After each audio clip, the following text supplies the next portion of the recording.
Well, the lines to get into the old State Fair of Texas drive-through experience we talked so much about last week wrapped around Fair Park this weekend with some fairgoers waiting up to 4 hours to get inside. But as Aaron Jones shows us today, they're making some adjustments while also reminding Texans of their virtual offerings.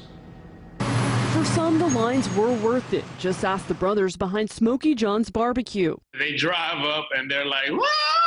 They're screaming out of the cars. Excited, yeah, it's like they're really still getting a piece of their fair experience, and for us to be a part of that, it's a lot of fun.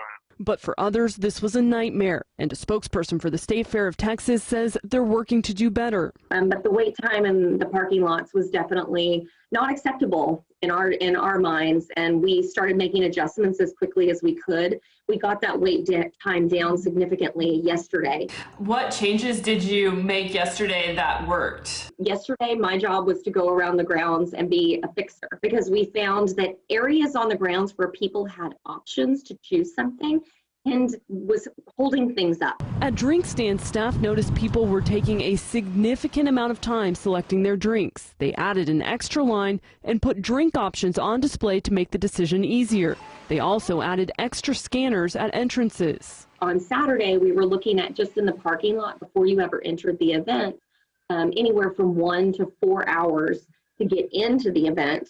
Yesterday, we were anywhere from 1 to 2 hours to get in. So that was an improvement, and we will work this entire week leading up to this weekend's events, making sure that we implement everything we can to keep the process moving along. But if you can't physically make it to Fair Park, you can still experience what the fair has to offer virtually through their website. It's allowed us time to think outside the box.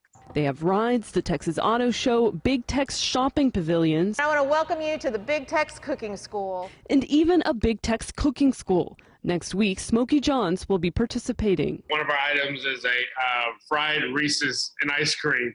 I mean, just to, create this little fried bit of joy and to share that with your family. Hopefully it just makes you forget about some of the things that are going on in the world right now. In Dallas, Aaron Jones, CBS 11 News. Being overwhelmed also speaks to the amount of people who really wanted to come take a part of this, so they're working on it.